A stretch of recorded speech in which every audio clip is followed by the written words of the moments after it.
tún rẹ́dí owó ti àti pé ó tún ti ẹ̀fẹ̀ lẹ́sàmẹ́ náà sùn lẹ́ka jáde lọ ó tún ẹ̀fẹ̀ lọ́gbẹ̀ẹ́sì.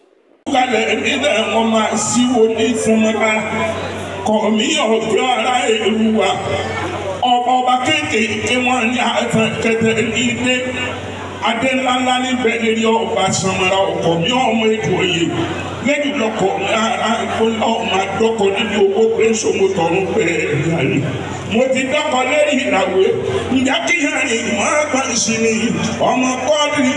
ọmọ pépà ọba kẹ́mi ní kíkẹ́ kọ́mí mo dẹ̀gbẹ̀jọ ẹgbẹ̀jọ nínú ọkọ̀ ìkẹ́ mọ́ ẹgbẹ̀fà àti bọ́ gàtà ìkẹ́ mo dẹ̀gbẹ̀dínlógún gbogbo rẹ̀ kọ́ kí ló dé tọ́ ń dábò wá bí gbàǹgbé nínú gbogbo máa kún ẹ̀tọ́ orí wáyé kúlódò ọba mi sọ fún pé mo ní kó máa bọ̀ níta éèdì ìpè ní ara kan ní jíjọ àwòsàn ṣàǹbà òkòwò ọmọ ẹgbẹ̀rin àkàrà. ọ̀yọ́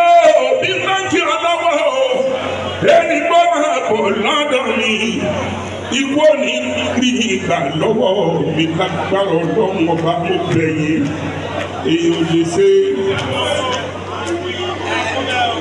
lè ṣe kó má ṣẹlẹ̀ láàrin wa kó wá bẹ̀yìn lórúkọ Olódùmarè ẹ dákun ẹ jọ̀wọ́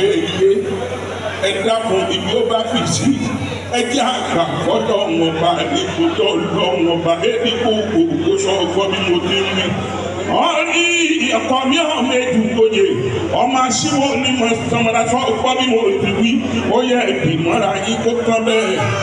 gbọ́dọ̀ ògúnpọ̀ kankan mọ́lẹ́yìn rẹ̀ mọ́ nítorí ọlọ́run ọba lótórí ẹlẹ́dàá mi ni mo fi yá mi bẹ̀yìn mo farúkú pè ọ́ mo fa àṣà pè ọ́ mo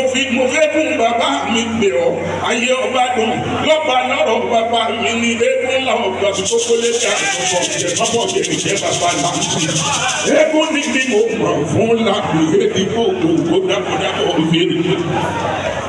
àjò bí ewé ńbolo wá ti rè ńbolo wá ti rè tó lórin ń sọ̀rọ̀ lẹ́yìn àwò ńbolo wá ti rè àjò ìbolo. ọ̀rọ̀ kúnlẹ̀ ọba òpóyè ọmọ ewúrẹ́ lára jíjẹ lẹ́sẹ̀ gbàgede láàrọ̀ kún ti jẹ lẹ́sẹ̀ yẹ̀wò ọmọ bíbí inú ọ̀rọ̀ mú níjẹ̀ láàrin kòkò tọ́kọ̀ máa gbóhùn mi ni. ògógó akúmọ̀tọ̀rùn gorí níbi bẹ́ẹ̀ ni arákùnrin ní jíjọ àwò ṣàǹbàṣàǹbà ní òkòwò máa kú dárò àgọ́.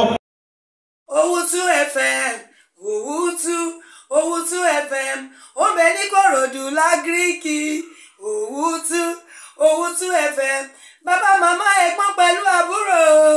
Owutu FM ní kẹ́ máa gbọ́ Owutu TV ní kẹ́ máa wò Owutu.